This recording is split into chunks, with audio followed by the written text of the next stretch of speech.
தமிழர் வாழும் தேசம் யாவும் இனி தேனாய் பாயும் எம் கீதம். இனிதாய் பொழியும் இசையால் இனி பொங்கும் எங்கும் சந்தோஷம். திசைகள் நான்கும் தமிழின் வாசம் வீசிட செய்யும் வணக்கம் இது. தமிழர் யோம் இதயம் எல்லாம் இனி வணக்கம் என்று துடித்திடுமே. வணக்கம் FM. பெருமைகள் தமிழா. Station ID CJVF.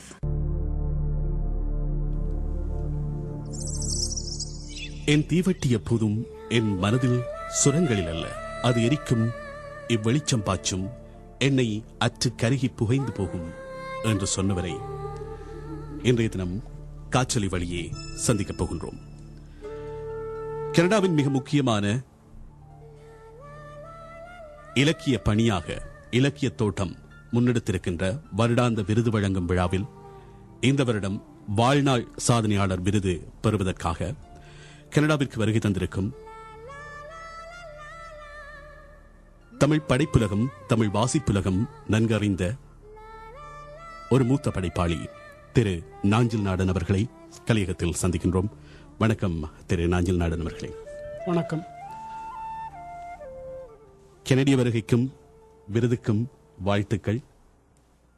கனடாவை பொறுத்த புலம்பெயர்ந்த தமிழர்களை பொறுத்தவரையிலே மிக முக்கியமான தமிழ் பணியாக இலக்கிய தோட்டத்தின் பணியை கருத முடிகிறது. உலகளாவிய ரீதியில் கவனிப்பை பெற்ற படைப்பாளிகளை அழைத்து அல்லது விருது வழங்கி அவர்களை கௌரவப்படுத்துவதன் ஊடாக புலம்பெயர்ந்த தேசத்தில் வாழும் மக்களுக்கு அவர்களின் படைப்புகளை அறிமுகம் செய்யும் பணி இலக்கிய தோட்டத்தினால் பல வருடங்களாக முன்னெடுக்கப்படுகிறது. அதில் மிக முக்கியமான விருதாக வாழ்நாள் சாதனையாளர் விருது வழங்கப்படுகிறது. பல மூத்த படைப்பாளிகள் அந்த விருதை பெற்றிருக்கிறார்கள். இப்பொழுது அந்த மகுடம் உங்கள் தலைக்கும் வருகிறது. வாழ்த்துக்களோடு நிகழ்ச்சி ஆரம்பிக்கின்றோம். சுப்பிரமணியன் எப்படி நாஞ்சில் நாடனானார்? என்னுடைய பெற்றோர்கள் எனக்கு வச்ச பெயர் சுப்பிரமணியம். ஊரில் பள்ளி படிப்பு, கல்லூரி படிப்பு, பட்ட மேற்படிப்பு எல்லாம் முடித்த பிறகு நான் வேலை தேடி பம்பாய்க்கு போகிறேன். பம்பாய்க்கு போன பிறகு எனக்கு நிறைய நேரம் இருந்தது. பம்பாயில் எனக்கு யாரும் உறவினர்கள் கிடையாது, நண்பர்கள் கிடையாது. என்னுடைய நேரத்தை பயன்படுத்தி கொள்வதற்காக நான் நிறைய வாசிக்க ஆரம்பித்தேன். வாசிக்க ஆரம்பித்த போது என்னுடைய கிராமம் பற்றி, என்னுடைய மக்கள் பற்றி, என்னுடைய சின்ன சின்ன ஆறுகள், ஓடைகள், தோப்புகள் பற்றியெல்லாம் என்னுடைய நினைவுகள் என்னை அலைக்கழித்த போது நான் அதை எழுதலாம்னு ஆசைப்பட்டேன். எழுதலாம்னு ஆசைப்படுகிற போது அதற்கு ஒரு பெயர் தேவையாக இருந்தது. சுப்பிரமணியம் என்பது உங்களுக்கு எல்லோருக்கும் தெரியும், ரொம்ப மிக மிக அறிமுகமான, பரவலாக பல பேர்கள் வைத்து கொண்டிருக்கிற பெயர். ஒரு தனியான ஒரு அடையாளம் இருக்காதுங்கிற காரணத்தினால நாஞ்சில் நாடன் என்று நான் பெயர் எனக்கு நானே சூட்டிக் கொண்டேன். அப்போதான் நாஞ்சில் நாடன்கிற ஒரு எழுத்தாளன் பிறந்தான். எழுத்து என்பது தவமல்ல, வேள்வி அல்ல, பிரசவ வேதனை அல்ல, ஆத்ம சோதனையோ சத்திய சோதனையோ அல்ல, பணம் சம்பாதிக்கும் முயற்சி அல்ல, பெரும் புகழும் தேடும் மார்க்கம் அல்ல, வாழ்க்கையை புரிந்து கொள்ளும் ஒரு முயற்சி, என் சுயத்தை தேடும் முயற்சி. அப்படி என்று நீங்கள் ஒரு முறை கூறியிருக்கிறீர்கள். அந்த சுயத்தை தேடுதல் என்பது நீங்கள் வாழ்ந்த வாழ்வை தேடுகின்ற எழுத்து பணியா, அல்லது உங்கள் வாழ்வை மற்றவர்களோடு பகிர்ந்து கொள்ள முனைகின்ற ஒரு விதமான முயற்சியா? உங்கள் நாட்டை பற்றி, அதாவது நீங்கள் வாழ்ந்த அந்த வாழ்க்கை சூழலை ஏனையவர்களுக்கும் தெரியப்படுத்துகின்ற ஒரு முயற்சியைத்தான் அந்த சுயத்தை தேடுதல் என்று நீங்கள் வரையறுக்கிறீர்களா? என்னுடைய எழுத்து என்பது நான் என்னுடைய மரபின் தொடர்ச்சியை அறுத்து விடாமல் என்னுடைய அனுபவங்களின் மீது நின்று கொண்டு இந்த வாழ்க்கையை, எனக்கு வழங்கப்பட்டிருக்கிற இந்த வாழ்க்கையை நான் புரிந்து கொள்ள முயன்ற முயற்சி. நான் புரிந்து கொள்ள முயல்கிற போதே இந்த புரிதலை மற்றவர்களுக்கும் கடத்துகிற ஒரு முயற்சியாகத்தான் நான் அதை கண்டேன். ஆகவே தான் நான் என்னுடைய சுயத்தை புரிந்து கொள்கிற ஒரு முயற்சி. உதாரணமாக, என்னுடைய எழுத்து என்பது ஆதியில் என்னை ஒரு சிறந்த மனிதனாக எனக்கு ஆக்கித்தர வேண்டும். என்னை சிறந்த மனிதனாக நானே ஆக்கி கொண்டால்தான் நான் என்னுடைய எழுத்துக்கள் மூலம் பிறரையும் சிறந்த மனிதர்களாக உருவாக்குவதற்கு என்னுடைய எழுத்துக்கள் உதவி செய்யுமாறு நான் செய்ய முடியும். என்னை புரிந்து கொள்ளுதல் என்னுடைய அனுபவங்களின் மூலமாக, என்னுடைய படைப்புகள் மூலமாக, என்னுடைய மரபின் தொடர்ச்சியை அறுத்து விடாமல் நான் முயற்சி செய்கிற போது அந்த முயற்சி என்னை வாசிக்கிறவர்களுக்கும் அவர்களை புரிந்து கொள்ள உதவுமானால் அதுதான் என்னுடைய படைப்பின் நோக்கம் என்று கருதி நான் எழுத ஆரம்பித்தேன். அதுதான் அந்த சுயத்தை தேடுகின்ற ஒரு பயணமாக இருக்கும். உங்களுடைய எழுத்து ஒவ்வொரு எழுத்தாளனையும் எடுத்துக்கொண்டால் ஒவ்வொருவருக்கும் ஒவ்வொரு எழுத்துக்கான ஒரு கொள்கை அல்லது படைப்பிற்கான ஒரு கொள்கை இருக்கும். நாஞ்சில் நாடன் அவர்களை பொறுத்தவரையில் அவருடைய இலக்கிய கொள்கையாக நாங்கள் எதனை வகுத்துக் கொள்ள முடியும் அல்லது எதனை புரிந்து கொள்ள முடியும்? இலக்கிய கொள்கை என்று அறிக்கை செய்து அதை பெரிய மேடைகளில் முழங்கி ஒரு இயக்கத்தின் சார்பில் நின்று அந்த சார்புக்காக செயல்படுகின்ற எழுத்தாளர்கள் உண்டு. அது இடதுசாரியாக இருக்கலாம், வலதுசாரியாக இருக்கலாம், சமயம் சார்ந்து இருக்கலாம், நாத்திகம் ஆத்திகம் சார்ந்திருக்கலாம், திராவிட இயக்கங்கள் சார்ந்திருக்கலாம், பொதுவுடைமை இயக்கங்கள் சார்ந்திருக்கலாம். நான் இந்த சார்புகளை எல்லாம் தவிர்த்து கொண்டு மனிதம் சார்ந்து என்னுடைய எழுத்துக்களை நான் எழுத ஆசைப்பட்டேன். மனிதம் சார்ந்து எழுதி கொண்டிருந்த நான் மனிதம் தாண்டியும் இயற்கை சார்ந்து சுற்றுச்சூழல் சார்ந்து இந்த மண்ணில் எனக்கு வாழ உரிமை இருப்பது போல ஒரு காகத்திற்கும் வாழ உரிமை இருக்கிறது, ஒரு சாலையில் நடந்து செல்கிற ஒரு நாய்க்கும் வாழ உரிமை இருக்கிறது. இந்த புரிதல் வந்து சேர்ந்த பிறகு மனிதத்தை தாண்டியும் என்னால் யோசிக்க முடிகிறது. மனிதமே உலகத்தினுடைய மொத்த செயல்பாடு அல்ல. இந்த உலகம் எல்லாருக்கும் பொதுவானது, ஒரு மரத்திற்கும் அது பொதுவானது. இந்த வளர்ச்சியை நான் இலக்கியத்தின் மூலமாக பெறுகிறேன். ஆரம்பத்தில் மனிதம்தான் என்னுடைய இலக்கியத்தினுடைய கொள்கையாக இருந்தது. இப்போ மனிதம் தாண்டி சகல ஜீவராசிகளுக்கும் பொதுவான ஒரு இயக்கமாக இலக்கிய இயக்கம் இருக்க வேண்டும் என்று நான் ஆசைப்படுகிறேன். அதுதான் அப்படியானால் உலகம் எல்லோருக்குமானது என்பதுதான் உங்களுடைய இலக்கியம். அதுல எனக்கு எந்த விதமான ஐயமும் இல்லை. எனக்கு வாழ உரிமை இருப்பது போல ஒரு மரத்திற்கும் வாழ உரிமை இருக்கிறது. அதுதான் உங்கள் படைப்பு. ஆமா, ஒரு பறவைக்கு வாழ உரிமை இருக்கிறது, ஒரு எலிக்கு, ஒரு பூனைக்கு, ஒரு பெருச்சாளிக்கு, எல்லோருக்கும் வாழ உரிமை இருக்கிறது. அவர்களுடைய எல்லைக்கு உட்பட்டு அவர்களுக்கு வாழ உரிமை இருக்கிறது. ஒரு கணிதவியல் மாணவனாக இருந்த நீங்கள் தமிழ் வகுப்புகளுக்கும் சென்று அமர்ந்து கொள்கிறீர்கள் அல்லது அமர வைக்கப்படுகிறீர்கள், அழைக்கப்படுகிறீர்கள். அந்த தமிழ் ஆர்வம் என்பது உங்களை பழந்தமிழ் இலக்கியங்களின் பாலான ஈடுபாட்டை கொண்டவராகவும் மாற்றிவிடுகிறது. இந்த பிணைப்பு அல்லது இந்த நிலையை எப்படி நீங்கள் அடைந்தீர்கள்? அந்த விடயங்களையும் கொஞ்சம் பகிர்ந்து கொள்ளலாம். ஏனென்றால் பொதுவாகவே இப்போது இருக்கக்கூடிய படைப்பாளிகளில் பெருமளவானவர்கள் பழந்தமிழ் இலக்கியங்களை தங்களுடைய படைப்புகளுக்குள் புகுத்துகின்ற ஒரு நுட்பமான முறையை கைக்கொள்வதில்லை. ஆனால் நாஞ்சில் நாடன் அவர்கள் மட்டும்தான் பழந்தமிழ் இலக்கியங்களையும் கற்றுத்தேர்ந்து அதனை சரியான முறையிலே தன்னுடைய படைப்புகளுக்குள் கொண்டு செல்லுகின்றார் என்கின்ற ஒரு கருத்தியல் இருக்கிறது. ஆகவே இது உங்களுடைய கணிதவியல் வகுப்பில் இருந்து தமிழ் வகுப்பிற்கு சென்ற அந்த பாடத்திலிருந்து நாங்கள் அறிந்து கொள்ளலாம். அதிலிருந்து நாங்கள் இதை பேசலாம். கணிதத்திற்கும் கலைகளுக்கும் பெரிய தொடர்பு இருப்பதாக நான் நம்புகிறேன். இசையோ சிற்பமோ ஓவியமோ ஒரு ஒழுங்கு அமைதி என்கிற செய்திக்குள் வரும்போது அது கணித தொடர்பான செய்தி. ஆகவே கணித மாணவனாகிய எனக்கு ஒரு கலையினுடைய ஒரு வடிவமான இலக்கியத்திற்குள் செல்வது எளிதாக இருந்தது. ஒரு பாடலை புரிந்து கொள்வது என்று எடுத்துக்கொண்டால் ஒரு பிற மாணவன் புரிந்து கொள்வதற்கும் ஒரு கணித மாணவன் அதை புரிந்து கொள்வதற்கும் வேறுபாடு உண்டு. அவனை விட விரைவாகவும் நுட்பமாகவும் என்னால் புரிந்து கொள்ள முடிந்திருக்கிறது என்று நான் நம்புகிறேன். இரண்டாவது, கணிதத்தை என்னுடைய தொழிலுக்காக நான் கற்றுக்கொள்கிறேன். எனக்கு பிழைக்க வேண்டும், எனக்கு ஒரு வேலை பார்க்க வேண்டும். அதற்காக கணிதத்தில் நான் மேற்படிப்பு படித்தவன். இலக்கியம் என்பது சின்ன வயதில் இருந்தே என்னுடைய வாசிப்பின் தூண்டுதல்னால எனக்கு வந்து சேர்ந்த ஒரு விஷயம். எங்க ஊர்ல வந்து 1960களில் திராவிட முன்னேற்ற கழக மேடைகள், திராவிடர் கழக மேடைகள், பொதுவுடைமை கழக கட்சி மேடைகள், இந்த மேடைகளில் எல்லாம் இலக்கியம் ஒரு முக்கியமான இடத்தை பெற்றிருந்தது. நல்ல பேச்சாளர் தான் பேசிக் கொண்டிருக்கிற போது ஒரு நல்ல புத்தகத்தை பற்றி சொல்லுவார், ஒரு நல்ல பாடலை பற்றி சொல்லுவார். அந்த தூண்டுதல் எனக்கு மேற்சென்று அந்த புத்தகத்தை வாசிப்பதற்கு உறுதுணையாக இருந்தது. எடுத்துக்காட்டிற்கு ஒருத்தர் பாரதியார் பாடல் சொல்கிறார் என்றால் நான் வீட்டிற்கு போய் எங்கள் நூல் நிலையத்தில் தேடி எடுத்து அந்த பாரதியாருடைய பிற பாடல்களை புரிந்து கொள்ள முயற்சி செய்வேன். இது வந்து எழுத்தாளனாக வேண்டும் என்ற நோக்கத்திற்காக நான் செய்த விஷயம் அல்ல. எழுத்தாளன் என்பது தன் இயல்பில் அது நடந்தது. என்னுடைய பழந்தமிழ் வாசிப்பு என்பது அதனுடைய இயல்பில் அது நடந்தது. ஆனால் கணித வகுப்பில் நீங்கள் கற்றுக்கொண்டிருக்கின்ற பொழுதே தமிழ் வகுப்பை பார்வையிட்டு அதன் காரணமாக தமிழ் வகுப்பிற்கு அழைக்கப்பட்டதான அனுபவங்களும் இருக்கிறது இல்லையா?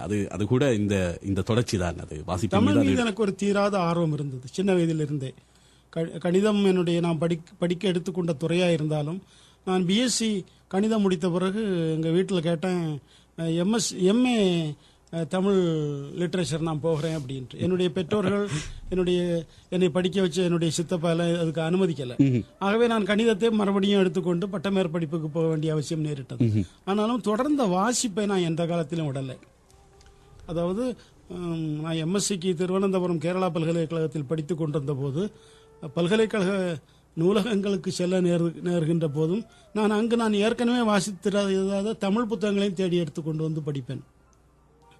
பாட புத்தகங்களை வாசிப்பதற்கும் இலக்கிய புத்தகங்களை வாசிப்பதற்கும் ஒன்றுக்கொன்று இடையூறான விஷயங்கள் அல்ல என்கிற ஒரு புரிதல் எனக்கு உண்டு. என் பிள்ளைகள் தேர்வுக்கு இரவு கண்விழித்து படிக்கிற போது அவர்கள் விரும்பி இசை கேட்பார்கள். வாத்திய இசை, வயலினோ வீணையோ இந்த மாதிரியான இன்ஸ்ட்ருமெண்ட்ஸ் கேட்பாங்க. இது இடையூறு செய்கிற விஷயம் அல்ல. எப்படின்னு சொன்னால் ஒன்று ஆதரித்து அரவணைத்து கொண்டு போகுது. என்னுடைய கணித கல்விக்கு என்னுடைய இலக்கிய பயிற்சி இடையூறாக இருந்ததில்லை. ஒரு வகையில் என்னுடைய ஒரு என்னை நான் தளர்த்தி கொள்வதற்கு மனதளவில் ஆசுவாசப்படுத்திக் கொள்வதற்கு என்னுடைய இலக்கிய பயிற்சி எனக்கு ஒரு முக்கியமான உதவியாக இருந்தது. பிறகு நான் எழுத வந்த பிறகு தேவை கருதி ஒரு விஷயத்தை எழுதி கொண்டு போகிற போது அதற்குள்ளே ஒரு பாடல் வரி வந்து குறுக்கிட்டால் நான் அதை தாண்டி செல்ல மாட்டேன்.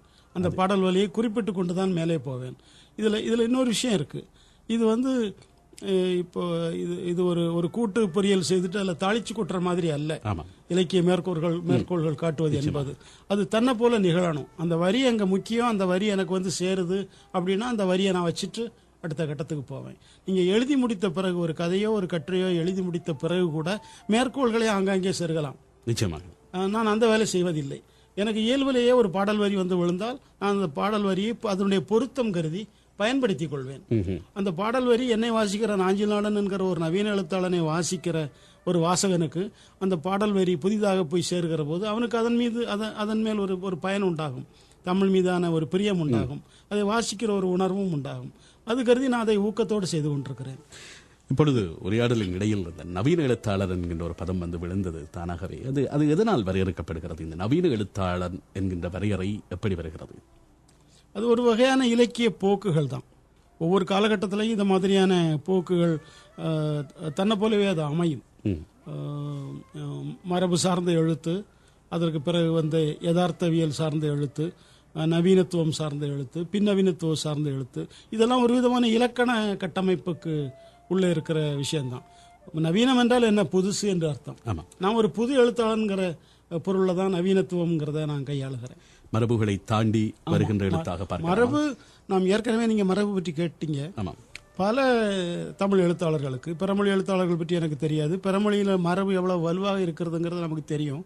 தமிழ் எழுத்தாளனுக்கு வந்து மரபு ஒரு பலம் அப்படின்னு நினைக்கிறேன் நான். ஆனா பலர் என்ன நினைச்சாங்கன்னா மரபு என்பது ஒரு சுமைன்னு நினைச்சாங்க. மரபை சுமந்து கொண்டு நாம் ஏன் நடக்க வேண்டும்? எதற்கு இன்றைய எழுத்தாளர் எதற்காக தொல்காப்பியம் தெரிந்து வைத்திருக்க வேண்டும்? எதற்காக சிலம்பு தெரிந்து வைத்திருக்க வேண்டும்? எதற்கு சங்க பாடல்கள் தெரிந்து வைத்திருக்க வேண்டும்? அந்த சுமையை இறக்கி வைத்து விட்டு நாம் முன்னோக்கி செல்லலாமே என்கிற மாதிரியான கருதுகோள்கள் இருந்தன. நான் வந்து மரபை வந்து ஒரு சுமையாக ஒருபோதும் கருதியதில்லை. நான் மரபை என்னுடைய பலமாக கருதி இருக்கிறேன். மரபு எல்லாருக்கும் ஒரு பலமாகத்தான் இருக்க முடியாது, உரம் மாதிரி. நீங்க தமிழில் நான் எழுதுகிற வரைக்கும் தமிழ் மரபு எனக்கு பலம்.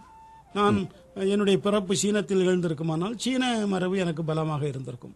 சீனம் எனக்கு எப்போதும் அல்லது எகிப்து அல்லது பிற மொழிகள் பேசுகிற அந்த மரபு என்னுடைய பலம் அல்ல. தமிழ் என்னுடைய மரபு, தமிழ் மரபு என்னுடைய பலம். அந்த பலத்தை நான் வந்து சரியான விகிதத்தில் கலந்து பயன்படுத்துகிறேன். அந்த மரபை கலப்பதற்கும் அந்த தமிழ் இலக்கியம் குறித்த தேடலை மேலும் மேலும் அதிகரிப்பதற்கும் பணி செய்யும் காலத்திலும் கூட நீங்கள் தமிழ் இலக்கிய வகுப்புகளுக்கு சென்று வந்ததான பதிவுகள் இருக்கின்றன. அந்த விடயங்களையும் கொஞ்சம் பகிர்ந்து கொள்ளலாம். அதாவது நான் எம்எஸ்சி மேத்தமேட்டிக்ஸ் படித்து முடித்த பிறகு வேலை நிமித்தம் நான் பம்பாய்க்கு போகிறேன். பம்பாய்க்கு போகிற போது எனக்கு வாசிப்பதற்கான மெட்டீரியல் வேணும், புத்தகங்கள் வேணும், செய்தித்தாள்கள் வேணும், வாராந்திரிகள் மாதாந்திரிகள் வேணும். அங்கே பம்பாய் தமிழ்ச்சங்கம் என்று ஒரு அமைப்பு இருந்தது. அது ஒரு நல்ல நூலகத்தை கொண்டிருந்தது. எல்லா தமிழகத்தில் வெளியாகிற எல்லா தமிழ் பத்திரிகைகளும் செய்தி மாதாந்திரிகளும் வாராந்திரிகளும் அங்கே வரும். அதன் மூலம் எனக்கு வாசிப்பதற்கான விஷயம் கிடைத்து கொண்டே இருந்தது. பிறகு பம்பாய் தமிழ்ச்சங்கம் மாதிரியான அமைப்புகள் பம்பாயில் வந்து தமிழகத்திலிருந்து சிறந்த சொற்பொழிவாளர்களை வரவழைத்து சங்க இலக்கியத்திலேயோ கம்பராமாயணத்திலேயோ சிலம்பிலோ திருக்குறளையோ சொற்பொழிவுகள் ஏற்பாடு செய்வார்கள். பெரும்புலவர்கள், உதாரணத்திற்கு ஆசா ஞான சம்பந்தம், திருச்சி ராதாகிருஷ்ணன், குன்றக்குடி அடிகளார், கிவா ஜெகநாதன், இது மாதிரி பெரிய பெரிய ஆளுமைகள் தமிழில் புலமை மிக்கவர்கள் வந்து சொற்பொழிவு ஆற்றுகிற போது அந்த சொற்பொழிவுகளை கேட்பது எனக்கு ஒரு பயிற்சியாக இருந்தது. சினிமாவுக்கு போக வேண்டுமானால் நீங்கள் காசு செலவு பண்ணி டிக்கெட் வாங்க வேண்டும், சொற்பொழிவுக்கு சும்மாவே போய் உட்காரலாம். இதில் இருந்து நான் மேலும் மேலும் தேடி தேடி வாசிக்க ஆரம்பித்தேன். கம்பனில் எனக்கு ஒரு ஈடுபாடு வந்தது. அப்போ பம்பாய் தமிழ்ச்சங்கம் என்ன பண்ணாங்கன்னா, கம்பன் வகுப்புகள் முறையாக நடத்தலாமே அப்படிங்கிற ஒரு எண்ணத்தோட கம்பன் வகுப்புகள் ஏற்பாடு பண்ணாங்க. காரைக்குடியில் ராய சொக்கலிங்கம், தமிழ்கடல் ராய சொக்கலிங்கம்னு ஒரு பெரிய அறிஞர், அவரிடம் தமிழ் பயின்ற என்னுடைய ஆசிரியர் ரா பத்மநாபன் அந்த வகுப்பை நடத்துவதற்காக ஏற்பாடு செய்யப்பட்டிருந்தார். அப்போ ஆரம்பத்தில் ஒரு 19 மாணவர்கள்னா 27 வயசுலேருந்து 65-70 வயசு வரைக்கும் இருக்க மாணவர்கள் பேர் கொடுத்தாங்க. இந்த 19 பேருங்கிறது குறைஞ்சு 13 ஆகி 9 ஆகி 7 ஆகி 4 ஆகி 3 ஆகி நான் ஒருத்தன் தான் மிஞ்சினேன். அப்புறம் அவர் சொன்னார், நாம் வந்து அதற்காக இந்த பம்பாய் தமிழ்ச்சங்கத்துக்கு வர வேண்டிய அவசியம் இல்லை, என் வீட்டுக்கு நீ வந்துரு, நாம் உட்காந்து படிக்கலாம். வீட்டுக்கு போனால் எனக்கு நல்லபடியாக டிஃபன் கொடுத்து காஃபி கொடுத்து உபசரித்து ஒரு குருகுலவாசம், ஒரு நவீன குருகுலவாசம்னு சொல்லலாம். அதற்கு நான் எந்த கைமாறும் அவருக்கு செய்ததில்லை. அப்படி 3.5 வருஷம் நான் கம்பன் பயின்றேன். அந்த கம்ப ராமாயணத்தை இங்கிருக்கின்றவர்களுக்கும் சொல்லிக் கொடுக்கின்ற அல்லது தெரியப்படுத்துகின்ற ஒரு முயற்சியும் இங்கே இலக்கிய தோட்டத்தினால் ஏற்பாடு செய்யப்பட்டிருக்கிறது. அந்த விடயங்களை நாங்கள் பகிர்ந்து விட வேண்டும். அப்போது தேடி படித்த கம்பராமாயணத்தை நாஞ்சில் நாடன் அவர்கள் கனடாவில் வாழும் தமிழ் பேசும் நல் உள்ளங்களுக்காக பகிர்ந்து கொள்ளப் போகிறார். 3 தினங்கள் ஸ்காப்ரோ சிவிக் சென்டரில் அந்த கம்பராமாயண உரை அப்படி என்று சொல்லலாமா அல்லது கம்பராமாயண சொற்பொழிவு என்று சொல்லலாம், 3 தினங்கள் நடைபெற இருக்கிறது. அதை பற்றிய விவரங்களை நாங்கள் பகிர்ந்து கொள்வோம். அடுத்த இது பிறகு வந்து கம்பராமாயணம் இந்த என்னுடைய பயிற்சி என்னுடைய விருப்பம் காரணமாகத்தான் நான் செய்தேன். எனக்கு கம்பராமாயணத்தில் ஒரு சொற்பொழிவாளனாக ஆக வேண்டும், கம்பன் பற்றிய நூல் எழுத வேண்டும் என்கிற மாதிரி எல்லாம் எனக்கு ஆசை கிடையாது. என்னுடைய படைப்பிலக்கிய முயற்சியில் என்னுடைய கட்டுரைகள் எழுதும்போது கம்பனுடைய ஒரு வரியை என்னை அறியாமல் அந்த வரி வந்து விழுகிற போது அந்த வரியை நான் பொருத்தமாக பயன்படுத்திக் கொள்வேன். அப்படித்தான் கம்பனை நான் பல என்னுடைய நவீன சிறுகதைகளில் கட்டுரைகளில் நான் பயன்படுத்தியிருக்கேன். இப்போது மிக சமீபமாக கம்பனின் அம்பரா தூணி என்கிற ஒரு நூல் எழுதியிருக்கிறேன். நான் கம்பன் பற்றி எழுதிய முதல் நூல் அது.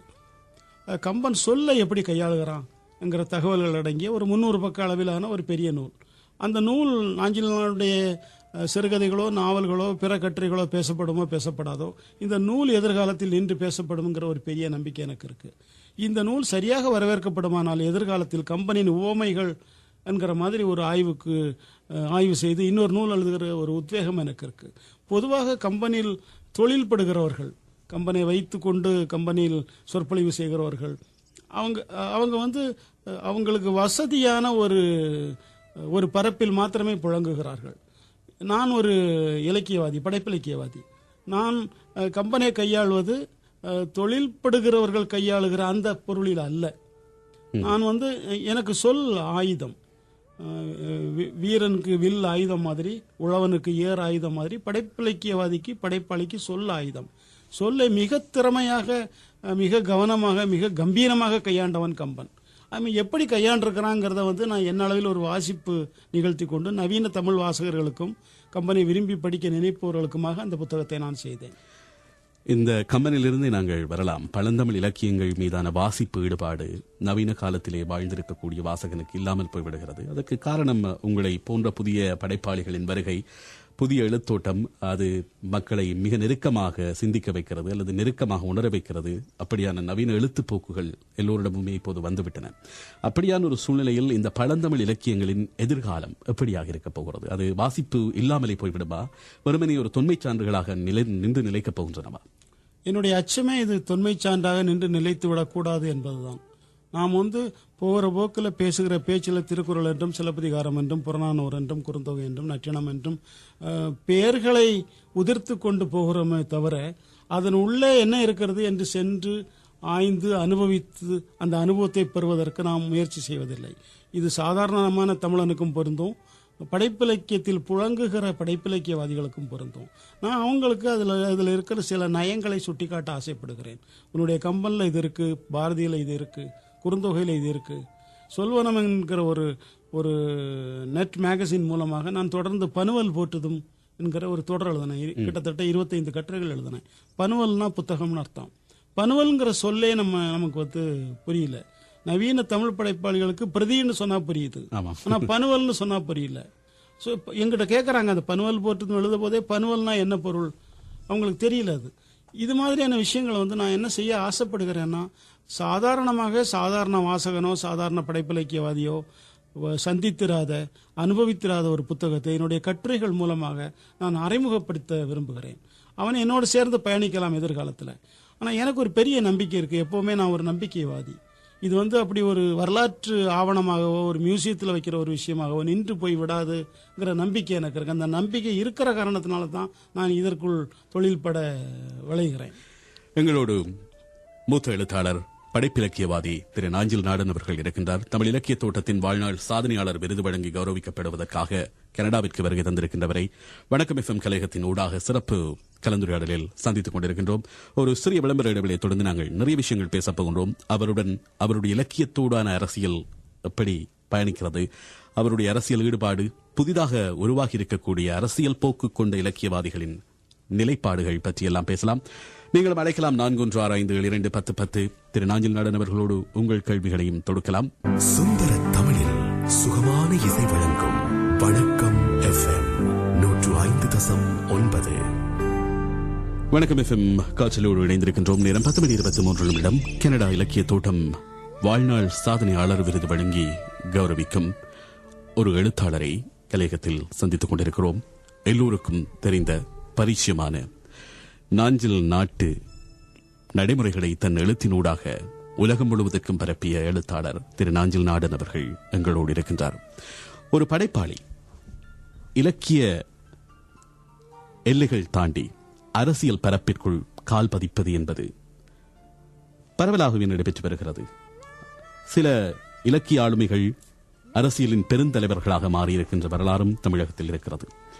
உங்களை பொறுத்தவரையில் ஒரு இலக்கிய படைப்பாளி அரசியல் சாயத்தை தன் மீது பூசிக்கொள்வது என்பது எவ்வளவு தூரம் ஆரோக்கியமான விடயமாக பார்க்கப்படுகிறது?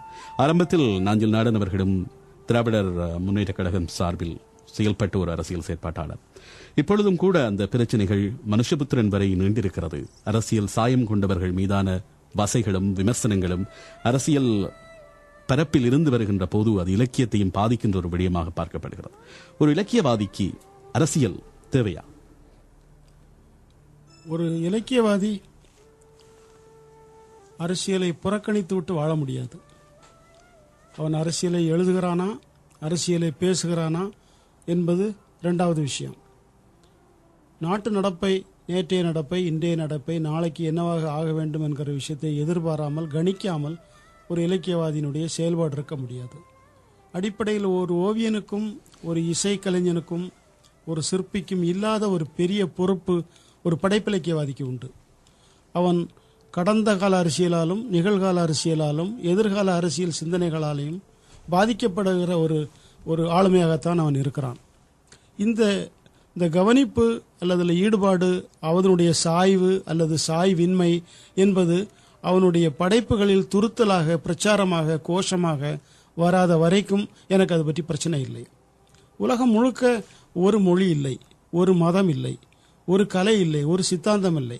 அதுபோல அரசியல் சார்பிலும் இன்டர்வோவனாக பல விஷயங்கள் நம்மிடம் இருந்து கொண்டிருக்கின்றன. ஒருவன் பொது உடைமை இயக்கத்தில் நம்பிக்கை கொண்டவனாக இருக்கலாம், ஒருவன் திராவிட இயக்கத்தில் நம்பிக்கை கொண்டவனாக இருக்கலாம், இன்னொருவன் பேராய கட்சியினுடைய செயல்பாடுகளில் நம்பிக்கை கொண்டவனாக இருக்கலாம்.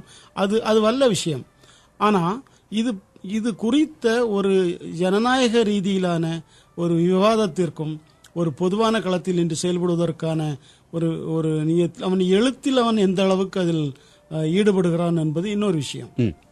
இப்ப சில படைப்பாளிகள் குறிப்பாக தாங்கள் நம்புகின்ற ஒரு அரசியல் கட்சிக்கு அனுதாபியாக, விசுவாசியாக செயல்படுகிற விதமாக தன்னுடைய படைப்பை, கிரியேட்டிவிட்டியை வளைத்து திரித்து தருகிற போது எனக்கு அங்க பிரச்சனை உண்டு. நான் அந்த மாதிரியான செயல்பாடுகளுக்கு எதிரானவன்.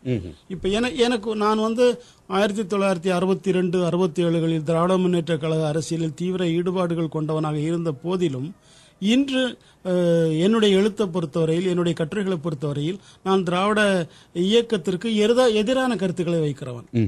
நான் சுதந்திரமாகத்தான் செயல்படுகிறேன். என்னுடைய வாசகர்கள் எல்லோருக்கும் அது தெரியும். நாஞ்சில்நாதனுடைய நிலைப்பாடு என்ன. நான் நம்புகிற பிரச்சனைகளில் நான் ஆத்மார்த்தமாக உண்மை உள்ளவனாக இருக்க விரும்புகிறேன்.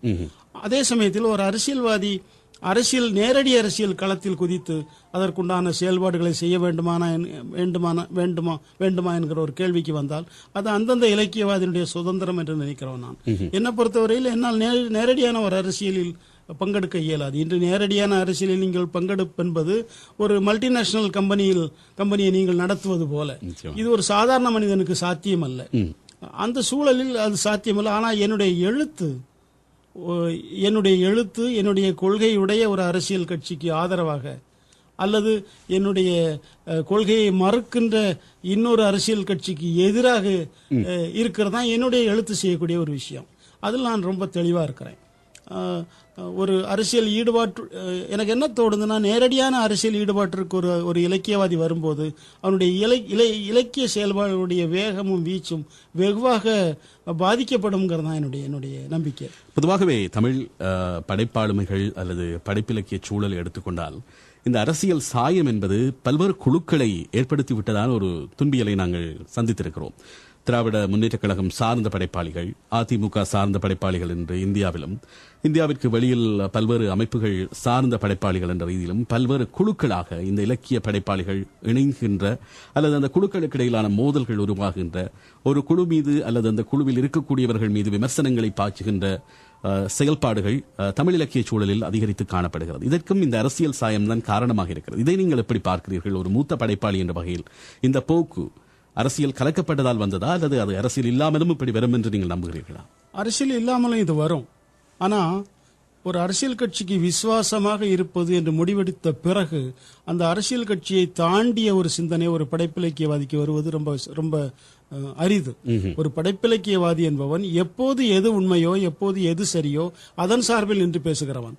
30 வருடங்களுக்கு முன்பு சரியாக இருந்தது, இன்று சரியில்லாமல் இருக்கலாம். 30 வருடங்கள் கழித்து அது முற்றிலும் தவறாகவும் போகலாம். இந்த அரசியல் கட்சியினுடைய சாயுடைய செயல்பாடுகள் அவனுடைய எழுத்து செயல்பாடுகளை கட்டுப்படுத்துமானால் நான் ஒரு அரசியல்வாதிக்கு நேரடியான அரசியல் ஈடுபாடு தேவையில்லை என்று நினைக்கிறவன். ஒரு களத்தில் நின்று செயல்படுவன் அல்ல அவன்.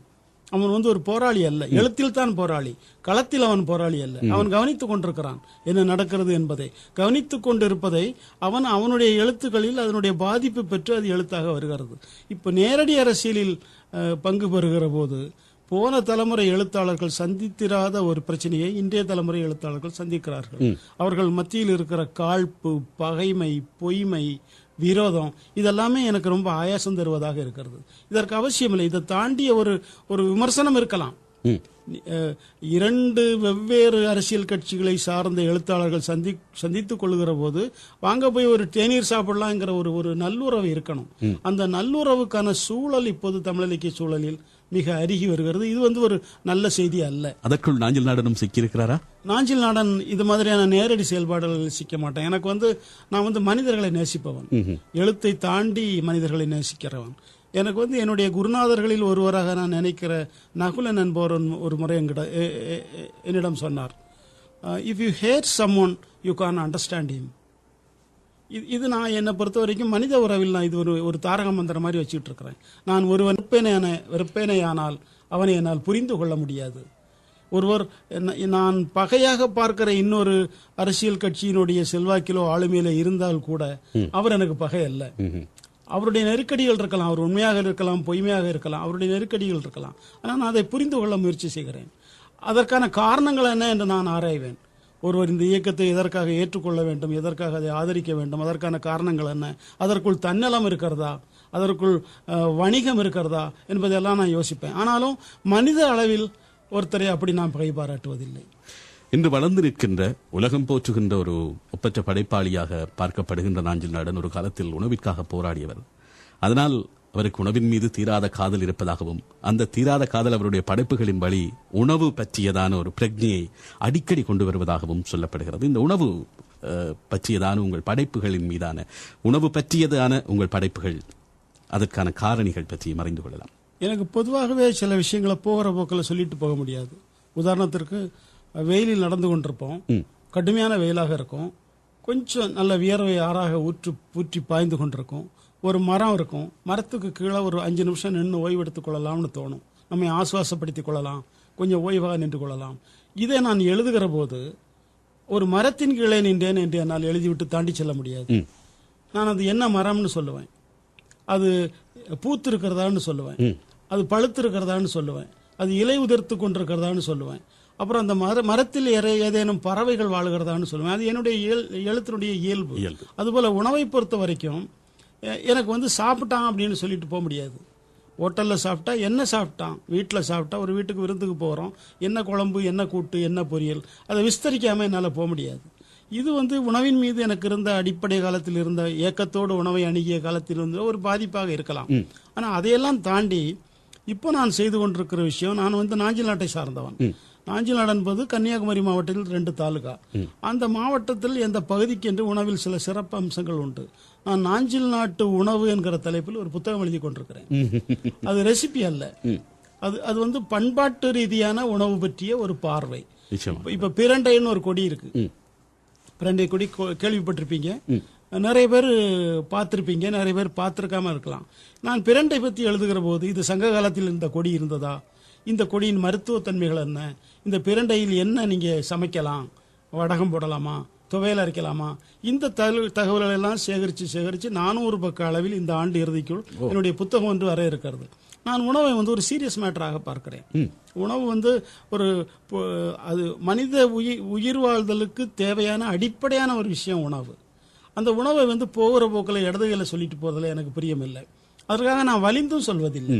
அது அது அது எனக்கு நல்லா இருக்கு, அப்படி எழுதுறது நல்லா இருக்கு, என்னுடைய வாசகர்களுக்கும் அது நல்லா இருக்கு. அதை நான் மராட்டிய மாநிலத்தில் பயணம் செய்தாலும் சரி, குஜராத்தில் பயணம் செய்தாலும் சரி, அங்கே ஒரு உணவு சாப்பிட்றேன்னா இந்த உணவினுடைய தன்மை என்ன, அதனுடைய தயாரிப்பு என்ன, இன்கிரீடியன்ஸ் என்ன, அது எப்படி செய்கிறாங்கங்கிறத ரொம்ப நுட்பமாக கவனிக்கிறேன். நான் இது கவனித்து நாளைக்கு நான் என்னுடைய சிறுகதைகள் சேர்க்க போகிறேங்கிற நோக்கத்தோடு நான் செய்வதில்லை. என் இயல்புலேயே அதை நான் கவனிக்கிறேன், அதை தெரிஞ்சுக்கிறேன், எதனால் செய்யப்பட்டது நல்லா இருக்குது அல்லது நல்லா இல்லை. இது அவரவருக்குன்னு தனித்தனியாக சில தன்மைகள் இருக்கு இல்லையா, அந்த தன்மை சார்ந்த விஷயம்னு நான் கருதுகிறேன். பசிக்கான போராட்டம் என்பது இன்னும் ஒழிந்து போய்விடவில்லை. இந்தியாவிலும் சரி, உலகளாவிய ரீதியிலும் சரி, உணவுக்கான போராட்டங்களை எல்லா நாடுகளிலும் மக்கள் அனுபவித்துக் கொண்டிருக்கிறார்கள். அப்படியான ஒரு அனுபவச் சூழல் உங்களுடைய பயண அனுபவத்தின் ஊடு வருகிறது. ஒரு தொடருந்து பயணத்திலே உங்களை ஒருவர் சந்திக்கிறார், மிக பசியோடு சந்திக்கின்றார், காமி காணீர் என்கின்றார். அந்த அனுபவம் கதையாக வெளிப்படுகிறது. ஆனால் அதை நீங்கள் உரையாக இங்கே பகிர்ந்து கொள்வது கேட்டுக்கொண்டிருக்கின்றவர்களுக்கு அது ஒரு வித்தியாசமான அனுபவமாக இருக்கும். அந்த அனுபவத்தை முழுமையாக நாங்கள் கேட்டு தெரிந்து கொள்ள ஆசைப்படுகிறோம். அந்த காமி காணீர் என்னுடைய சூடிய பூ சூடர்க்க என்கிற சிறுகதை தொகுப்புல அந்த கதை இருக்கு. அந்த சூடிய பூ சூடர்க்க சிறுகதை தொகுப்பு தான் சாகித்ய அகாடமி விருது 2010 கொடுத்தாங்க. அது இன்னொரு கதாபாத்திரத்தை நான் பயன்படுத்தி இருந்தாலும் அது என்னுடைய சொந்த அனுபவம். நான் மராட்டிய மாநிலத்தில் பயணம் செய்து கொண்டிருக்கிறேன் 15 வருஷம் 20 வருஷத்துக்கு முன்னாடி. அப்போ மராட்டிய மாநிலத்தில் விவசாயிகளுடைய தற்கொலை மிக அதிகரித்து அது பெரிய பிரச்சனையாக இருந்த காலம். அப்போ நான் ஒரு ஊரில் இருந்து அவசரமாக ட்ரெயின் பிடிக்கணும். ஆகவே ரொட்டியும் சப்ஜியும் பார்சல் வாங்கி கொண்டு ரயிலில் உட்காந்து அதை சாப்பிட முயற்சி பண்ணுறேன். சாப்பிட்டுட்டு இருக்கேன். வெங்காயம் இருக்குது, எலுமிச்சை இருக்குது, உருளைக்கிழங்கு சப்ஜி இருக்குது, ரொட்டி இருக்குது. எனக்கு அந்த உணவுகள் பிடிக்கும். நான் கனடா தயிர் சாதமும் மோர் மிளகாயும் தேடுகிற ஆள் கிடையாது. அந்தந்த நாட்டில் எந்தெந்த உணவு நல்லா இருக்குமோ அதை விரும்பி சாப்பிடுகிறவன், அதை அனுபவிக்க விரும்புகிறவன். பிடிக்கலன்னு சொல்லிடுறான். நான் சாப்பிட்டு கொண்டிருக்கிற போது ஒரு பெரியவர் வந்தார். அவரை பார்த்த தோற்றத்திலே தெரியுது அவர் பிச்சைக்காரன் இல்லை.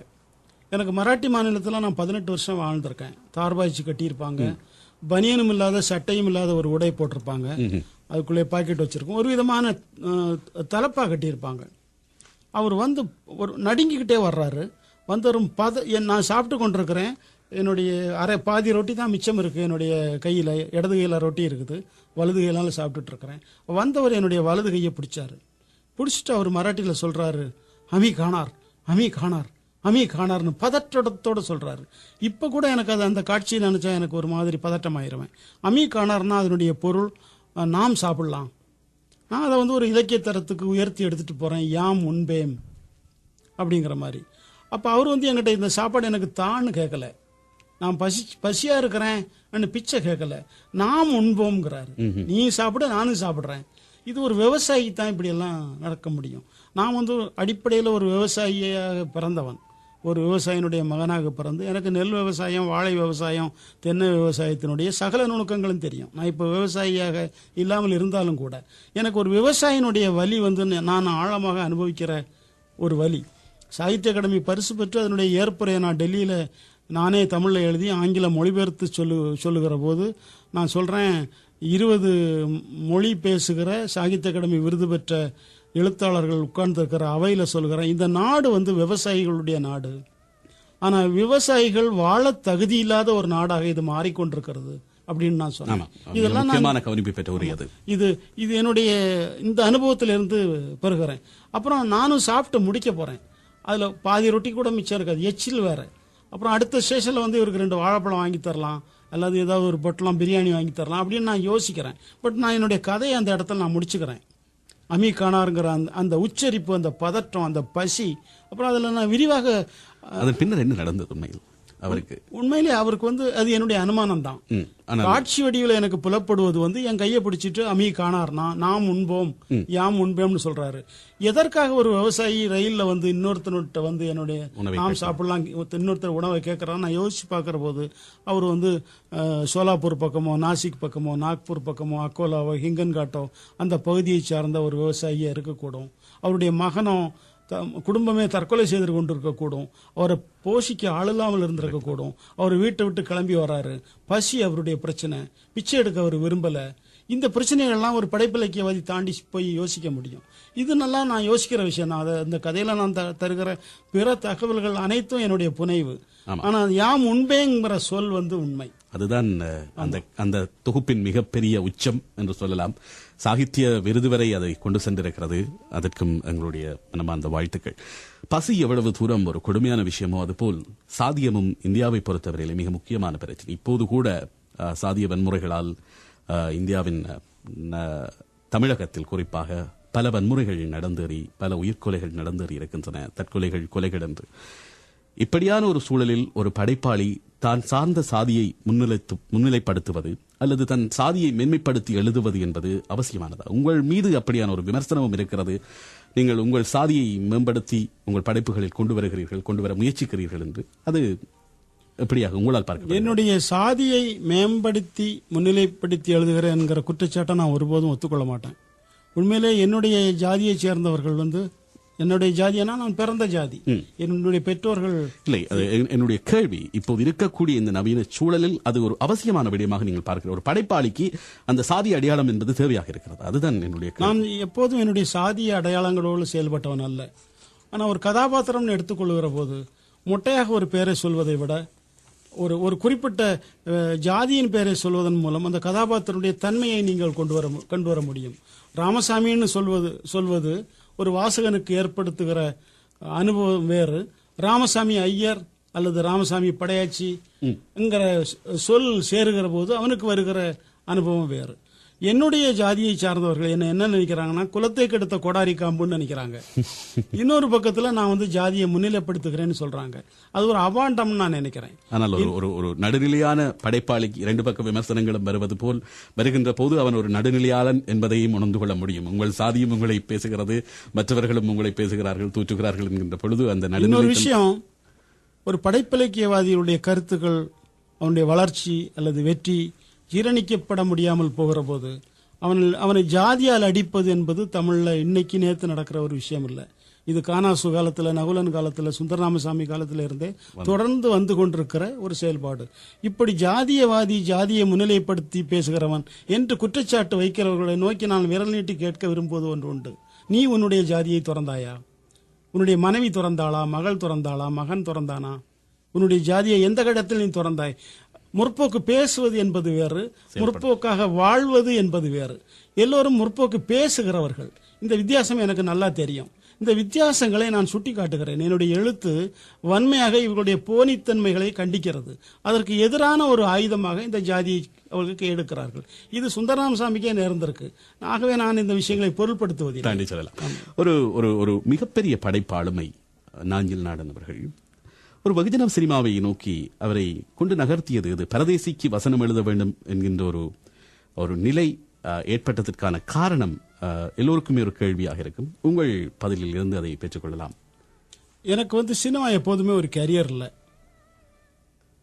என்னுடைய முதல் நாவல் தலைகீழ் வீதங்கள் சொல்ல மறந்த கதைங்கிற பேரில் தங்கர் பச்சானால திரைப்படமாக்கப்பட்டது.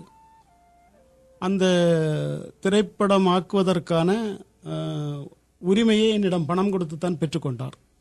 நான் வேடிக்கை பார்ப்பதற்காக போய் வந்திருக்கிறேன். சில நண்பர்களுக்கு அவர்களுடைய திரைப்பட முயற்சிகளில் அந்த உரையாடல்களை நான் பார்த்து கொடுத்திருக்கிறேன். ஒரு நட்பு அடிப்படையில் எந்த கிளைமும் எனக்கு கிடையாது, எந்த பொருளாதார நன்மைகளையும் நான் பெற்றுக்கொள்ளவில்லை. பரதேசி இயக்குனர் பாலா பல நேர்காணல்களில் குறிப்பிட்ட ஒரு விஷயம், நாஞ்சில் நாடனுடைய எடலாக்குடி ராசா படித்த பிறகுதான் என் வாழ்க்கையில் ஒரு திருப்பம் ஏற்பட்டது. ஆனந்தவிடனுடைய ஒரு பேட்டியில அவர் பதிவு செய்திருக்காரு. அவருடைய திசை நோக்கி நான் தொழுகின்றேன் அப்படின்னு அவர் சொல்லியிருக்காரு. அவர் அவர் எடுத்த நான்கடவுள் படத்துக்கு டிஸ்கஷனுக்கு என்ன கூப்பிட்டார். என்னை வசனம் எழுத சொல்றது அவருடைய நோக்கமாக இருந்தது. அந்த படத்தில் ஜெயமோகனுடைய 7வது உலகம் நாவலை அவர்கள் பயன்படுத்திக் கொள்ள இருந்தார்கள். அதைத்தான் பயன்படுத்திக் கொண்டார்கள். நான் அப்போது கேட்டேன், இதற்கு ஜெயமோகனே எழுதுவார், அவர் என்னுடைய நல்ல நண்பர். அப்போது அவர்கள் சொன்னது, எனக்கு ஜெயமோகனே அறிமுகம் இல்லை, அவர் கோயம்புத்தூர்ல கஸ்தூரிமான் ஷூட்டிங்ல இருக்காரு, நீங்க யாரையாவது அனுப்புங்க அல்லது வாங்க, நான் இன்ட்ரோடியூஸ் பண்ணி வைக்கிறேன். அப்படித்தான் நான் அறிமுகம் செய்து வைக்கிறேன். நான் அதிலிருந்து விடுபடத்தான் விரும்புகிறேன். என்னுடைய நண்பருடைய படைப்பில் அவர் வேலை செய்யறதுதான் சரியா இருக்கும். அதுக்கப்புறம் அந்த இன்னொரு படம் வந்தது. அதுக்கு பிறகு பரதேசி அவர் வேலை செய்து நினைத்த போது என்னுடைய எடலாக்குடி ராசாங்கிற சிறுகதையை பயன்படுத்திக் கொள்ள விரும்பினார். அந்த பரதேசியினுடைய சென்ட்ரல் கேரக்டர் எடலாக்குடி ராசாவினுடைய இன்னொரு வடிவம். அப்போ சென்னையில் என்னை சந்திச்சு அவர் சொன்னார், உங்களால் நான் ஆனஸ்டாக பதிவு செய்கிறேன், உங்களால் தான் நான் சினிமாவுக்கு வந்தேன், நான் சினிமாவுக்கு வர்றதுக்கு நீங்கள் தான் காரணம், அதற்கு பிராயச்சித்தமாக எனக்கு இந்த உரையாடலை நீங்கள் எழுதித்தரணும் அப்படின்னு கேட்டார். அப்போ என்னுடைய மகளுடைய திருமண முஸ்தீபுகளில் நான் இருக்கிறேன். நான் ஒரு 2 மாதத்தில் எனக்கு நிறைய வேலைகள் இருக்குது, அதை விட்டு வர முடியாது. மகள் திருமணம் இல்லை, மகள் திருமணத்துக்கு உங்களுக்கு செலவுகள் இருக்கும், இங்கே திருமணம் முடிந்து இந்த வேலையை நம்ம தொடங்கலாம் அப்படின்ட்டு ஒன்று கவரில் செக் எழுதி கொடுத்தாரு. அதை நான் வாங்கிக்கிட்டேன். அப்புறம் ஆன்லைன் கொடுத்தாங்க, ஆன்லைனில் நான் வேலை பார்த்தேன். அந்த விஷயம் பேசப்பட வேண்டிய ஒரு விஷயம் அப்படின்னு நான் நினச்சேன். அவங்க இந்த பரதேசி படமாக எடுத்துக்கொள்ள இருந்த செய்தியானது தமிழில் பேசப்படாத ஒரு விஷயம் அது. இன்னொரு விஷயம் அந்த படத்தில் தமிழ் பெண்களுடைய, தமிழ் பெண் இல்லை, எந்த பெண்ணனுடைய எந்த உறுப்பையும் காட்டாம, எந்த உறுப்பையும் வணிக நோக்கத்தோடு காட்டாம, பயன்படுத்தி கொள்ளாம ஒரு படம் எடுக்க முடியுங்கிறத நிரூபித்தவர் அவர். எனக்கு அதில் அப்புறம் வேலை செய்யறதுல ஈடுபாடு இருந்தது. என்னுடைய ஒரு ஒரு வசனகர்த்தாங்கிற முறையில் உரையாடல் எழுதுகிறவங்களுடைய ஒரு கோட்டுக்குள்ள அந்த எல்லைக்குள்ள நின்று என்னுடைய பணியை நான் செய்து கொடுத்தேன். சந்தோஷமாக தான் செய்தேன். அது செய்து முடித்ததுக்கு பிறகு எனக்கு 8-10 வாய்ப்புகள் வந்தன. நான் அதை விட முக்கியமாக புத்தகம் எழுதுகிற வேலையில் இருக்கிறேன். பின்னாடி பார்ப்போன்னு நான் தவிர்த்து கொண்டிருக்கிறேன். ஒரு முக்கியமான டைரக்டர் 2 பேர் கூட கேட்டாங்க. எனக்கு சினிமா கேரியர் இல்லை, அப்புறம் அவசரமாக பணம் செலவு பண்ணி நான் அந்த ஏஜ் குரூப்லேயும் இல்லை. ஆகவே நான் அதை தவிர்க்க விரும்புகிறேன். ஆனால் எதிர்காலத்தில் ஏதாவது ஒரு இதை மாதிரி பாலாவுடைய பரதேசி மாதிரி ஒரு நல்ல ப்ராஜெக்ட் வருமானா, நாம் விரும்பி கால் வைத்து வேலை செய்யக்கூடிய ஒரு வாய்ப்பு வருமானா செய்யறதை பற்றி எனக்கு ஒன்றும் மனத்தடை இல்லை. இந்த நூற்றாண்டின் மிகப்பெரிய மனித பேரவலம் இன அழிப்பு என்று கருதப்படுகின்ற ஈழப்படுகொலை, ஈழத்தின் யுத்தம் நடந்து முடிந்திருக்கிறது. ஈழத்தில் தமிழினம் அழிக்கப்பட்டிருக்கின்ற ஒரு வரலாற்று சோகம் நடந்தேறியிருக்கிறது. ஒரு படைப்பிலக்கியவாதியாக தமிழக படைப்பாளிகள் இந்த பேரவலத்தை பதிவு செய்கின்ற முயற்சிகள் ஆரோக்கியமான போக்கில் இருப்பதாக நீங்கள் பார்க்கிறீர்களா? சரியான முறையிலே அது பதிவு செய்யப்படுகிறதா, அல்லது அதை பதிவு செய்வதற்கு என்ன முயற்சிகள் எடுக்கப்படலாம் என்று நீங்கள் கருதுகிறீர்கள்? என்னை பொறுத்த வரைக்கும் இந்த இனப்படுகொலைங்கிற இந்த மனித பேரழிவு இதை நான் பல கட்டுரைகளில் பதிவு செய்திருக்கேன். ஆனந்தவடனில் நான் தீதும் நன்றும் என்று தொடர் எழுதி கொண்டிருந்த போது என்னுடைய 4-5 கட்டுரைகளில் நான் பேசுகிறேன். ஒரு கொலைக்கு ஈடாக 1.25 லட்சம் கொலை தேவையாங்கிற அளவுக்கு நான் போய் கேட்டிருக்கேன். ஒரு பெண் தாலி அறுத்தானா நீங்கள் 1.25 லட்சம் தமிழ் பெண்கள் தாலி அறுக்கணும்னு விரும்புறீங்களா? அந்த மாதிரியெல்லாம் நான் கேட்டிருக்கேன். நான் ஒரு அரசியல் செயல்பாட்டுடைய படைப்பிலக்கியவாதி அல்ல. ஆனாலும் கட்டுரைன்னு எழுதுகிற போது இந்த பிரச்சனைகளை நான் பேச நேருகிற போது என்னுடைய உள்ளார்ந்த வலியோடு, வேதனையோடு, அழுகையோடு நான் இதை முடிகிற இடத்துல எல்லாம் பதிவு பண்ணியிருக்கிறேன். என்னுடைய 8-10 கட்டுரைகளிலாவது ஈழத்தின் இந்த சாவு பற்றிய குறிப்புகள் இருக்கு. அது உங்க முன்னாடி சாட்சியாகவே இருக்கு. பிற எழுத்தாளர்களை பற்றி சொல்லுகிற போது நான் ஓராண்டுக்கு முன்னால் தமிழ்நாட்டினுடைய முற்போக்கு எழுத்தாளர் சங்கம் மாநில மாநாட்டை திறந்து வைத்து பேசுகிற போது நான் எழுதிய உரை பப்ளிஷ் ஆயிருக்கு. அந்த உரை அதில் நான் சொல்லுகிறேன், தமிழ் படைப்பிலக்கியவாதிகள் அனைத்து பேரும் 1-2 பேர்களை தவிர எல்லோரும் ஒரு கள்ள மௌனம் சாதித்தார்கள் அப்படிங்கிற சொல்ல நான் பயன்படுத்தியிருக்கேன். இந்த கள்ள மௌனம்ங்கிற சொல்லே என்னுடைய சொல்லாட்சி. அதை பின்னாடி எடுத்தாண்டார்கள். சில கவிதைகள் எழுதப்பட்டிருக்கின்றன, சில கட்டுரைகள் எழுதப்பட்டிருக்கின்றன. ஆனால் பல முக்கியமான எழுத்தாளர்கள் ஃபாரோ எகென்ஸ்டோ உங்களுக்கு சில கருத்துக்கள் இருக்கும். அந்த கருத்துக்களோட வெளிவரணும். ஒரு ஒரு ஒரு ஒரு கத்தியினுடைய 2 பக்கம் மாதிரி அது. இந்த பக்கமும் கருத்து இருக்கலாம், அந்த பக்கமும் கருத்து இருக்கலாம். அதை பற்றி நாம் விவாதிக்கலாம். ஆனால் ஒரு விதமான இதை பற்றி நாம் எதுக்கு பேசணும்? இது ஒரு பிரச்சனையை நம்ம பேசுவதன் மூலம் எதிர்காலத்தில் நாம் அடைய அல்லது எதிர்பார்க்கிற சில விஷயங்களை அடைவதற்கு இது தடையாக இருக்கக்கூடும் என்கிற காரணத்திற்கு கடுமையான மௌனம் சாதித்தவர்கள் உண்டு. எனக்கு அப்படி அவங்க இருக்கக்கூடாது அப்படின்னு தான் நினைக்கிறேன். ஒரு படைப்பிலக்கியவாதி ஒரு காலத்தின் கண்ணாடி, காலத்தை பிரதிபலிக்கிறவன். ஒரு மாபெரும் சோகம் உன்னுடைய கண் முன்னாடி நடந்துகிட்டு இருக்கிற போது நீ 60 வருஷத்துக்கு முன்னாடி இங்கே ஒரு ஆப்பிரிக்க நாட்டில் நடந்த கொலை பற்றியோ அல்லது பலஸ்தீனியத்தில் நடந்த வன்முறையை பற்றி பேசிட்டு இருப்பது ஒரு அர்த்தமில்லாத வேலைன்னு நான் நினைக்கிறேன். இன்னொரு விஷயம், இது நடக்கிறது தமிழ்ங்கிற ஒரு ஜனத்திற்கு. நாம் மொழியால் ஒன்றுபட்டவர்கள். நானும் தமிழில் தான் எழுதுறேன், அவங்களும் தமிழில் தான் எழுதுகிறேன். உச்சரிக்கிற முறையில், பேசுகிற முறையில் நமக்குள் சில பேதங்கள் இருக்கலாம். கன்னியாகுமரி மாவட்டத்தில் நாம் பேசுகிற நாஞ்சில் தமிழ் காட்பாடியை சார்ந்த தமிழ் எனக்கு புரியல. அது மாதிரி சில வேறுபாடுகள் இருக்கலாம். மற்றபடி நாமெல்லாம் ஒரு மொழி பேசுகிறவர்கள். அப்போ நமக்கு இப்படி ஒரு அவலம் நடந்து கொண்டிருக்கிற போது இதை வாய்மூடி பார்த்து கொண்டிருப்பது என்பது என்னால் சகித்துக் கொள்ள முடியாத ஒரு விஷயம். இன்னொன்று, ஏற்கனவே கேட்டீங்க இல்லையா, ஒரு கலைஞனுக்கு அரசியல் செயல்பாடுகள் தேவையான அரசியல் செயல்பாடுகள், அரசியல் கட்சியினுடைய கருத்துக்களுக்கு அஞ்சி, என்னுடைய தலைமை என்ன நினைக்கும் அப்படின்னு அஞ்சி பல முற்போக்கு பேசுகிற பல எழுத்தாளர்கள் இதை வாய்மூடி மௌனம் காத்தார்கள் அல்லது வேறு விதமான பிரச்சனைக்கு ஈக்குவேட் செய்து பார்த்தார்கள். இப்ப அதெல்லாம் நான் விரிவாக இந்த தளத்தில் பேச விரும்பல. ஆனா இது தமிழ் எழுத்தாளனை எதிர்காலம் கேள்வி கேட்கும்னு நான் பதிவு பண்ணியிருக்கேன். தமிழ் எழுத்தாளனுடைய இந்த மௌனத்திற்கு எதிர்காலத்தில் அவன் பதில் சொல்ல வேண்டியது இருக்கும் அப்படின்னு நான் பேசியிருக்கேன். இறுதியாக, ஈழத்து படைப்பாளிகள் ஈழத்திலிருந்தும் புலத்திலிருந்தும் புலம்பெயர்ந்தும் எழுதி கொண்டிருக்கிறார்கள். அவர்கள் குறித்த ஒரு சரியான பார்வை தமிழக படைப்பாளிகளிடம், படைப்பாளுமைகளிடம் இல்லை என்கின்ற ஒரு விமர்சனத்தை பேராசிரியர் சிவசேகரம் அவர்கள் இலங்கையிலிருந்து முன்வைத்திருக்கிறார். இந்த விமர்சனம் சரியானதாக நீங்கள் பார்க்கிறீர்களா, அல்லது அந்த விமர்சனத்தின் மீது உங்களிடம் விமர்சனம் இருக்கிறதா? ஈழத்து படைப்பாளிகள் குறித்து தமிழக படைப்பாளிகளின் பார்வை எப்படியாக இருக்கிறது? அவர்கள் குறித்த நாஞ்சில் நாடன் அவர்களுடைய பார்வையையும் தெரிந்து கொள்ள ஆசைப்படுகிறோம். அந்த வேற்றுமை இப்ப ரொம்ப குறைஞ்சிருக்குன்னு நான் நினைக்கிறேன். இப்போ உதாரணத்திற்கு நான் அவர்களை தமிழ் படைப்பாளிகள்னு தான் பார்க்குறேன். ஈழத்தில் வாழ்ந்தாலும் சரி, கனடாவில் வாழ்ந்தாலும் சரி, ஆஸ்திரேலியாவில் வாழ்ந்தாலும் சரி, அவர்கள் தமிழ் படைப்பாளிகள். இப்போ இன்று ரொம்ப காத்திரமாக, ஃபோர்ஸ்ஃபுல்லாக செயல்பட்டு கொண்டிருக்கிற பல ஈழத் தமிழ் படைப்பாளிகளுடைய படைப்புகளை நான் புத்தம் புதுசாக அப்பப்போ வருகிற போதே நான் வாசித்துக் கொண்டிருக்கிறேன். சயந்தனுடைய நாவல் நான் வாசித்தவன், அவருடைய சிறுகதை தொகுப்பு நான் வாசித்தவன், தமிழ்நதியினுடைய கவிதைகள் வாசிக்கிறவன், அவங்களுடைய காணல் வரியும் வாசிக்கிறவன். சோபா சக்தி எனக்கு மிக மிக நெருக்கமான, நான் தமிழில் வந்த அற்புதமான சமகாலத்து படைப்பாளிகளில் ஒருவர்னு நான் நினைக்கிறவன். கவிதைகள் வாசிக்கிறவன். முத்துலிங்கம் ஐயாவுடைய படைப்புகள் தமிழகத்தில் ரொம்ப பாப்புலரா இருக்கு இன்னைக்கு. நாஞ்சில் நாடனை விட முத்துலிங்கம் பாப்புலர். அதுக்கு ஆகவே ஈழத்து படைப்பாளிகள் தமிழில் சரியாக கவனிக்கப்படவில்லைங்கிறது இலக்கிய மட்டத்தில் இந்த குற்றச்சாட்டை, விமர்சனத்தை நாம் வைக்க முடியாது.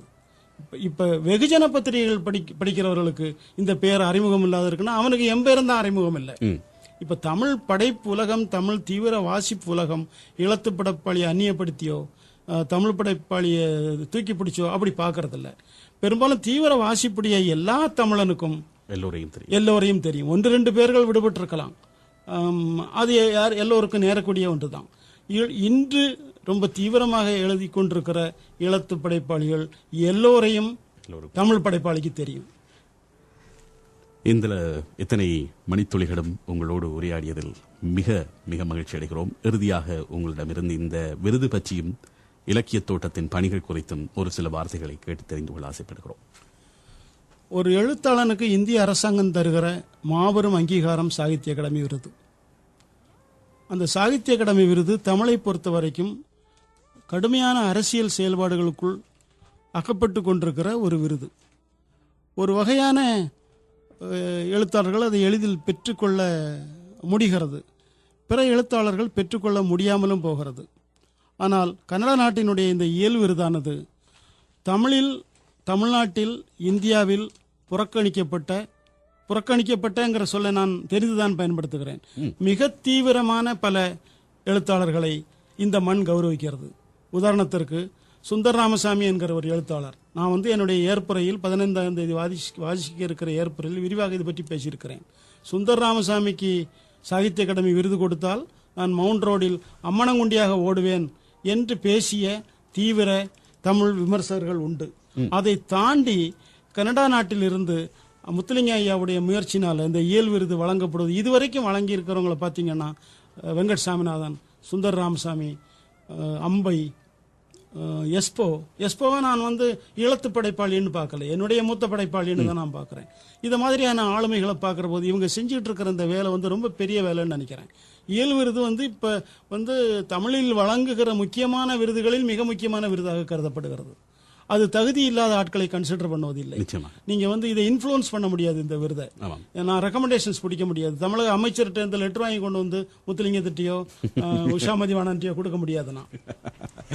ஆகவே இந்த விருது நம்ம மிக முக்கியமான விருதுன்னு நினைக்கிறேன். ஒன்று. ரெண்டாவது, நான் என்னுடைய 60வது வயதில் தான் முதல் வெளிநாட்டு பயணம் மேற்கொள்கிறேன்.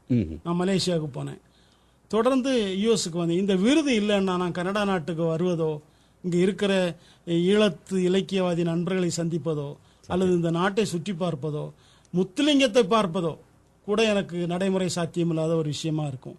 அவரை நான் சந்திச்சதே இல்லை. அவர் தமிழில் 50 வருஷத்துக்கு மேலே எழுதிட்டு இருக்காரு, நானும் 40 வருஷத்துக்கு மேலே எழுதிட்டு இருக்கேன். ஆனால் அவரை நான் சந்திச்சதில்லை.